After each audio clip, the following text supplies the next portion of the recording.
तो hello students, आज का टॉपिक है pair of linear equation in two variable.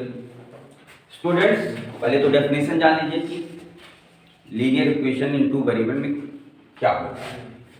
तो definition is an equation of the form ax plus by plus c equal to 0 where a, b and c are real numbers but a and b does not equal to 0। ए और B क्यों zero नहीं होना चाहिए? क्योंकि ए और B zero होने से variable खत्म हो जाएंगे। ए जीरो होगा तो ए 0 इंटू एक्स पूरा खत्म हो जाएगा, तो फिर ये दो वेरिएबल इसमें नहीं बचेंगे। अभी इसमें एक्स और वाई दो वेरिएबल। बात आई सी जीरो हो सकता है, बिल्कुल सी जीरो हो सकता है, ठीक है। तो फाइनली क्या डेफिनेशन बनी? An equation of the form ax plus by plus c equal to 0 where a, b and c are real numbers but a and b does not equal to 0 is called linear equation in two variables। तो हम दो variable की definition में के लिए a और b को zero नहीं कर सकते, नहीं तो हमारे वेरिएबल वहां से मिस हो जाएंगे, ठीक है ना। c को जीरो कर सकते हैं। अब एक और एग्जाम्पल लेना चाहें तो इस तरह से लिख सकते हैं 2x plus 3y plus 5 equal to 0। अब ये linear equation in two variable का एक एग्जाम्पल है, कोई डाउट नहीं। तो चलिए हम लोग अच्छा एक चीज और बताते चले कि pair of linear equation in two variable क्या है। अगर ये लीनियर इक्वेशन पेयर में हो, जोड़े में हो, एक है एक और बना दें तो उसी को कहेंगे pair of linear equation in two variable. Now exercise 3.2 question first Part first. Question is 10 students of class 10th took part in a mathematics quiz. If the number of girls is 4 more than the number of boys, find the number of boys and girls who took part in the quiz. ठीक है ना? तो क्या find करना है? Number of boys and number of girls, ठीक है ना। और कुल कितने स्टूडेंट्स हैं? 10 स्टूडेंट्स हैं। और कंडीशन क्या है? गर्ल्स की संख्या ज्यादा है, बॉयज की संख्या से ज्यादा है, और कितनी ज्यादा है? 4, ठीक है। तो चलिए हम लोग एज्यूम करते हैं पहले। Now students, let the number of boys be x and number of girls be y। हमने एज्यूम कर लिया दो वेरिएबल। अकॉर्डिंग टू क्वेश्चन के अनुसार क्या क्वेश्चन में कह रहा है कि दोनों की संख्या 10 है, गर्ल्स और बॉयज मिलाकर के 10 है। तो अगर इसको इक्वेशन में लिखना चाहें तो क्या लिख सकते हैं कि बॉयज की संख्या x प्लस गर्ल्स की संख्या y और टोटल कितना हो जाएगा चाहिए 10। क्या इक्वेशन बन गई? अब आप ये कह सकते हैं कि सर 10 तो आपको इधर रखना पड़ेगा, ट्रांसफर कर लो, कोई दिक्कत नहीं। लेफ्ट साइड में रहे या राइट साइड में, कोई दिक्कत नहीं, ठीक है ना। तो या हम x plus Y minus 10 equal to 0 भी लिख सकते हैं, कोई दिक्कत नहीं। एक कंडीशन तो ये थी। दूसरी कंडीशन क्या रहा कि गर्ल्स की संख्या बॉयज की संख्या से 4 ज्यादा है। तो देखिए हम इसको स्केल पे रखते हैं, तराजू पर। एक तरफ हम बॉयज की संख्या रखते हैं, एक तरफ हम गर्ल्स की संख्या। अब इसमें कंडीशन क्या रहा है कि अब ये दोनों इक्वल नहीं, इक्वल तो लगा लेकिन है नहीं, इक्वेशन बनाने चलते हैं। कौन ज्यादा है? y ज्यादा है। कितना ज्यादा है? 4। तो इसका मतलब ये 4 कम है।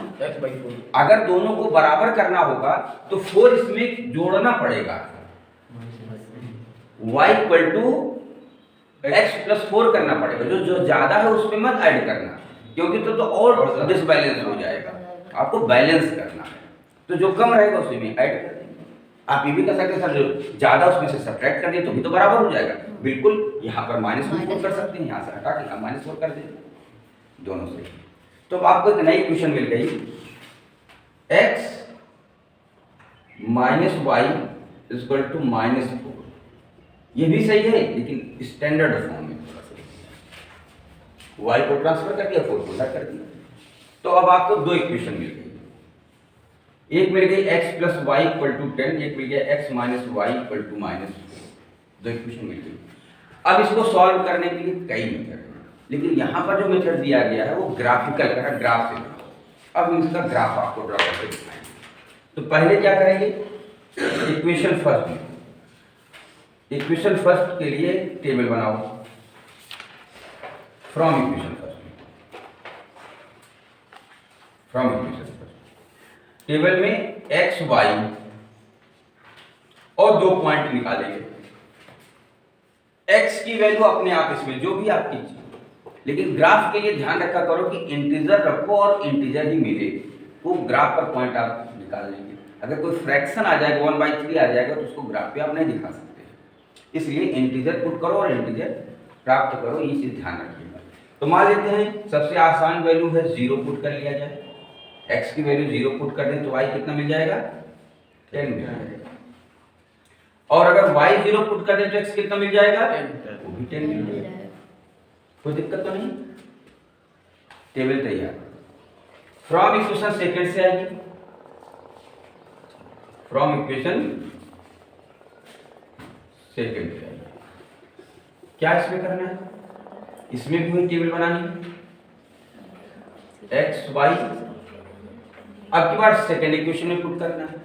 सर 0 पुट करने, बिल्कुल 0 सबसे आसान वैल्यू होती है और ग्राफ पे दिखाना भी बहुत आसान होता है, क्योंकि ये जो पॉइंट आता है वो एक्सिस पे आता है, और नहीं तो बाकी दोनों पॉइंट को ढूंढना पड़ेगा एक्स और वाई के हिसाब से किस क्वाड्रेंट में जाएगा। ये तो कहाँ मालूम है, पता चल जाएगा कि ये एक्स या वाई में से कोई एक 0 है तो वो एक्स एक्सिस या वाई एक्सिस पे पॉइंट हो जाएगा। तो एक्स की वैल्यू 0 पुट कर देते हैं तो वाई मिल जाएगा कितना, 4 मिल जाएगा। और वाई 0 पुट कर ले तो -4, एक्स -4 मिल जाएगा। अब ये दोनों टेबल तैयार।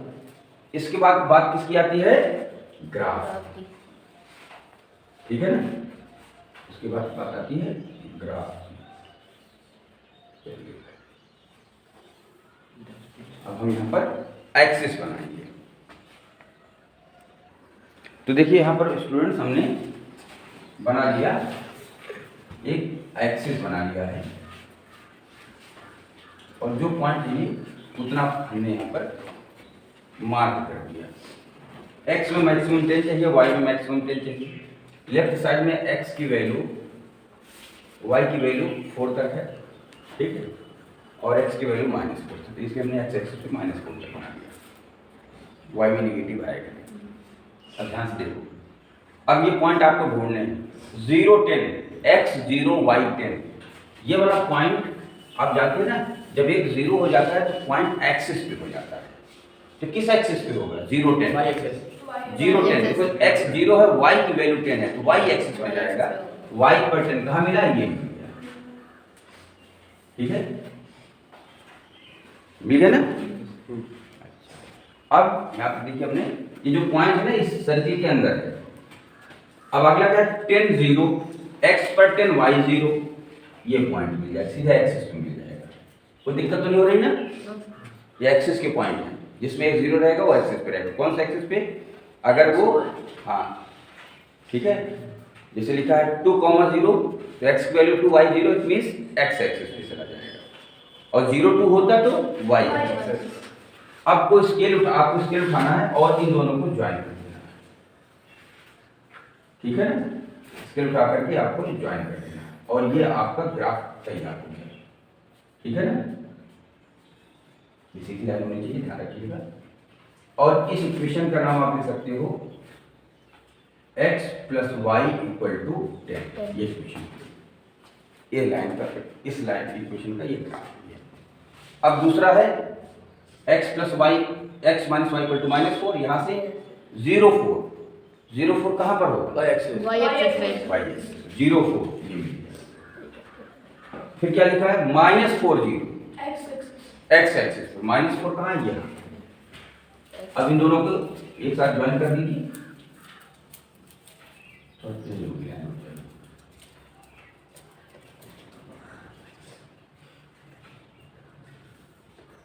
ठीक है ना।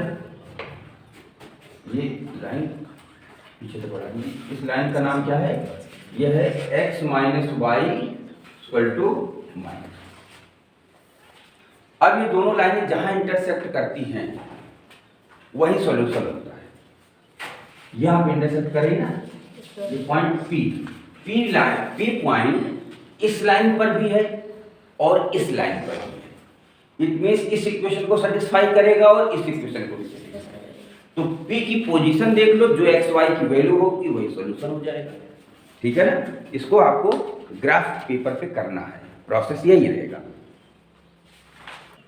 तो स्टूडेंट्स देखिए यहाँ पर से सॉल्यूशन निकालेंगे।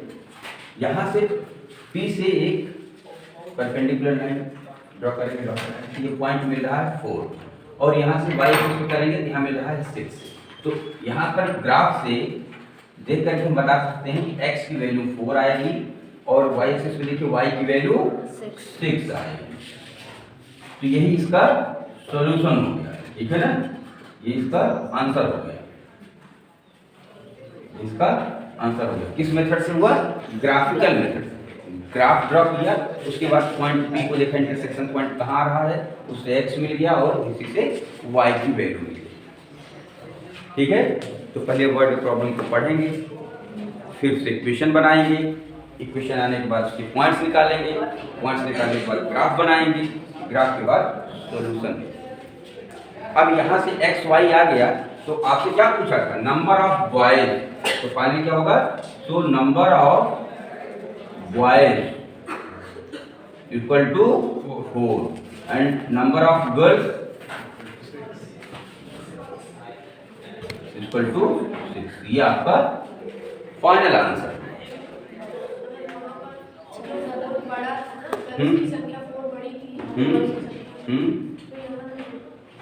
यहाँ बड़ी नहीं आ रही है ना? ओके। तो स्टूडेंट्स यहाँ देखिए, ये जो पॉइंट P है ये इंटरसेक्शन ऑफ टू लाइन्स है और P से हम एक परपेंडिकुलर x एक्सिस पे खींचेंगे, P से एक परपेंडिकुलर y एक्सिस पे खींचेंगे। ठीक है ना, यहाँ से थोड़ा सा पॉइंट सही कर दें। 7 है, 8 हुआ और ये 9। तो यहाँ से देखिए ये x की वैल्यू यहाँ पर देखिए कितनी आ रही है? 3 आ जाएगी और यहाँ से y की वैल्यू कितनी आ जाएगी? 7 आ जाएगी। तो ग्राफ देख करके यहाँ x y की वैल्यू लिख देंगे। ये इस ग्राफ का सॉल्यूशन हुआ। जब x y आ जाएगा तो हम देखेंगे x हमने क्या जो किया था, नंबर ऑफ बॉयज, तो number of boys equal to 3 हो जाएगा और नंबर ऑफ गर्ल्स का हो जाएगा 7 हो जाएगा। ये इस क्वेश्चन का सॉल्यूशन हो गया, that is the final answer. ठीक है ना, ये फाइनल आंसर हो गया। Number of boys equal to 3 and number of girls equal to 7। अब डिफरेंस देख लो, गर्ल्स की संख्या 4 ज्यादा है बॉयज से, वो भी करेक्ट है, कोई दिक्कत नहीं है। तो इसी तरीके से इस क्वेश्चन को सॉल्व करने का क्या प्रोसेस क्या रहा है? पहले हमने उसमें लीनियर इक्वेशन बनाया, उसके बाद उससे पॉइंट्स निकाले, उससे के बाद उसका ग्राफ ड्रॉ किए ग्राफ पेपर पे, और ग्राफ पेपर से हमको एक्स वाई मिला और एक्स वाई से हम इस रिजल्ट में पहुंचे कि नंबर ऑफ बॉयज और नंबर ऑफ गर्ल्स कितनी होंगी। ये पूरा एक प्रोसीजर है, आई थिंक आप समझ गए होंगे। ठीक है, इसी तरीके से किसी भी ग्राफ को आप सॉल्व करेंगे, या तो वर्ड प्रॉब्लम होगी तो इक्वेशन बनाएंगे, फिर पॉइंट निकालेंगे और देन ग्राफ ड्रॉ करेंगे। और अगर केवल इक्वेशन नहीं रहेगी तो सीधे पॉइंट्स निकालेंगे और ग्राफ बनाएंगे। पॉइंट्स निकालने में कोई परेशानी तो नहीं होनी चाहिए, मनपसंद वैल्यू आप रख सकते हो जिसको आप ग्राफ पे रिप्रेजेंट कर सकते हो। ठीक है ना, चलिए।